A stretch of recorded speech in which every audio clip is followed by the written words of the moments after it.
Matt Gaetz and the other propagandists at OAN News, they were doing this little pro-regime puff piece that ended up getting them in a little bit of hot water. See, they wanted to pretend that women were now rushing to become soldiers, to enter the armed forces, because for some reason, Trump, who has been accused of assaulting literally dozens of women through the course of his life and is now actively covering up for perhaps the most notorious sex predator in American history, as well as Pete Hegseth, who also faces allegations of sexual assault and has mocked women being soldiers at all, and has also recently shared videos saying that women should not be allowed to vote, are now in charge. For some reason, that's what's leading to women joining the armed forces, according to Matt Gaetz. But the point of the segment that he ran was to pretend to champion women in the armed forces, not to actually do it.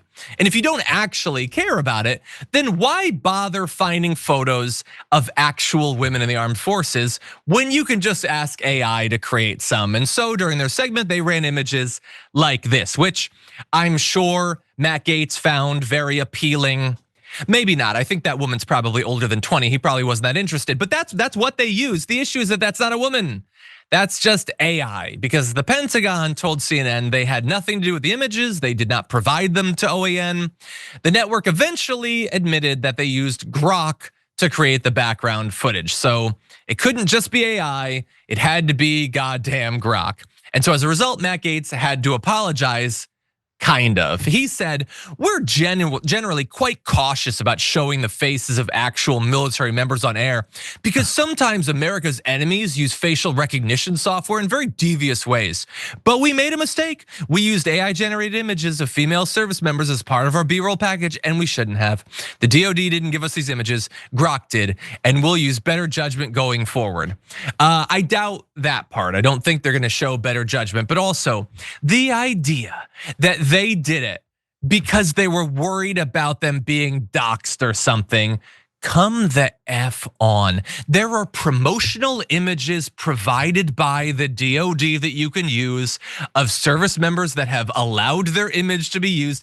That's not why you went to AI. You went to AI because you were being as half-assed with this as you are with everything. You didn't actually care about it, least of all women in the armed forces. If you did, you'd be speaking out against Pete Hegseth, the guy who is definitely gonna perpetuate the culture of sexual assault against soldiers, the casual mockery of women serving the armed forces that they've had to face from right-wing media for literally decades. That's what it would look like to actually care. This is what it looks like to use it to score cheap political points. JR, thoughts? Real fast, only thought here. Obviously, they had to use AI images because they don't care enough. But also, if you're looking to worry about protecting the faces of female soldiers, with the faces of female soldiers that we've seen, the rampant assault and nature that happens to some of them in the armed forces, and they blow it off, don't give a damn. Make sure that all the protections for women in general are gone, null and void. Their actions never match up with the things that they just say they are, ever, not once, 100% of the time. Yeah, by the way, I don't know. I don't trust their stats necessarily, but I will say this, and I'll close on this. If more people are signing up for the armed forces, there is generally a reason for that. Historically, people sign up when they are economically desperate. That is, I was in ROTC, it was a known fact stated. That's what leads to people joining up the armed forces. Oh, sure, no, there's patriotism and stuff like that, whatever. There's definitely stuff like that.